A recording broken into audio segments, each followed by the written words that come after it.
Bonjour. Donc aujourd'hui, on va essayer d'insérer un corps dans un décor. Donc l'idée, c'est de tracer les fuyants afin de dégager la ligne d'horizon. Donc là, nous traçons le fuyant, le point de fuite il est là. Ensuite, je vais essayer de dessiner la ligne d'horizon là.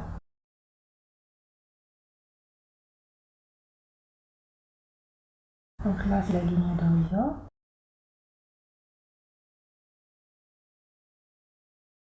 Donc une fois que c'est fait, nous comprenons que la ligne d'horizon, c'est le niveau des yeux du regardeur.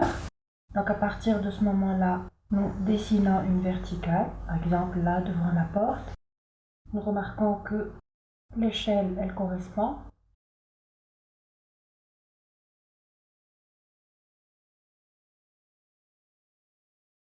Donc là, je fais devant vous une prise de cette mesure afin de dégager les milieux. En fait, on va diviser ce segment en 8 canons. Donc là, on divise par 2. Ensuite, on va diviser les milieux, voilà, par 2. On divise l'autre partie en 2. Donc là, on a 4 canons. Et là, on va diviser encore une fois en 2 pour obtenir les 8 canons. Voilà. Donc 0, 1, 2, 3, 4, 5, 6, 7 et 8 canons. Donc comme d'habitude, nous dessinons la tête en partant du canon 0. J'ai changé un peu de crayon pour que ce soit plus visible.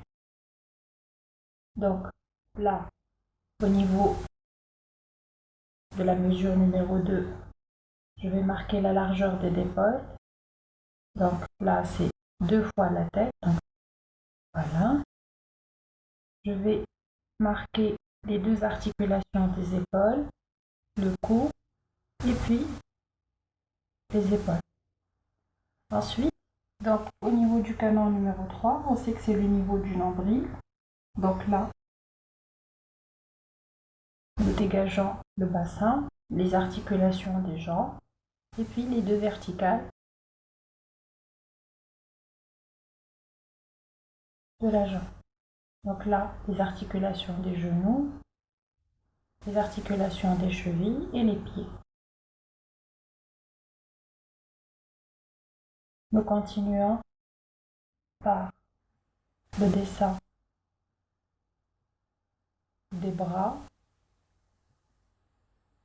les articulations de la main et puis la main au niveau du canon numéro 5. Donc là, au niveau du bassin, l'articulation de la main et puis nous dessinons la main. Et voilà. Donc ça, c'est le premier dessin.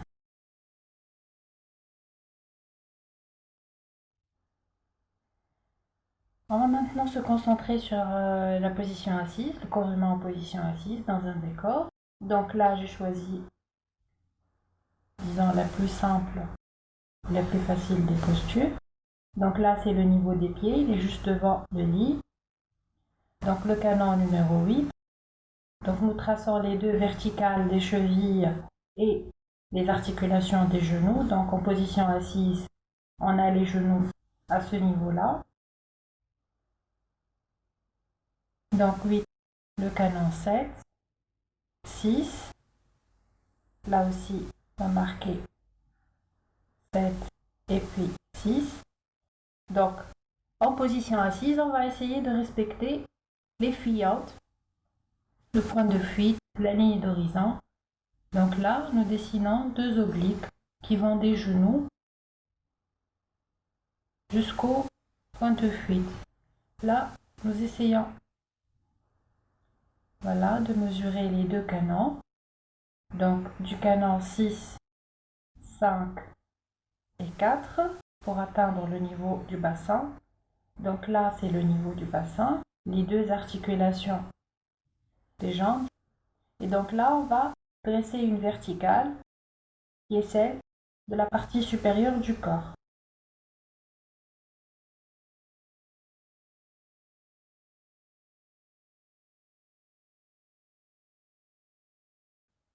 Donc là, on a deux canons, donc du canon 4 au canon 3 au 2, 4, 3, et puis le canon 2. Donc on a encore deux autres canons qui est le canon numéro 1 et le 0. Et voilà, donc nous dessinons la tête, le cou,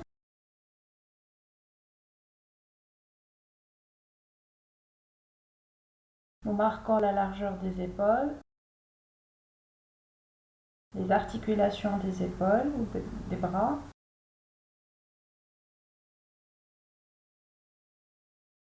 la largeur de la taille du corps,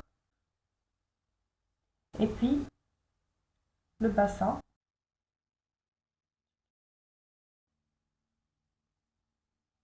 Voilà. Donc je dessine pour finir les bras. On va essayer de faire le bras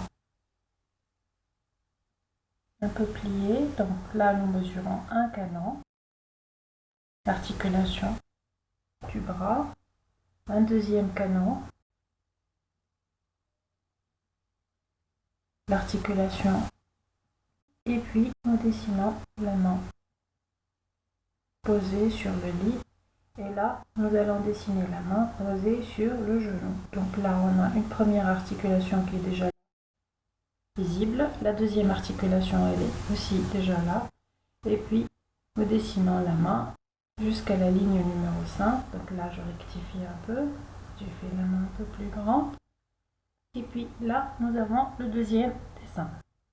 Nous pouvons continuer. Donc là, je vais juste marquer la verticale pour vous montrer la différence entre les différentes profondeurs, la différence des échelles. Donc là aussi, en partant de la ligne d'horizon, je trace une verticale, je l'arrête avec le sol, je divise en deux, ensuite je divise tout le segment en 8 canons. Et là, juste pour vous montrer que la personne debout en arrière-plan, elle est petite de taille, celle qui est assise au premier plan, elle est un peu plus grande au niveau de la taille, et donc celle qui est au premier plan que je suis en train de marquer ici est la plus grande au niveau de la taille. Voilà. Merci.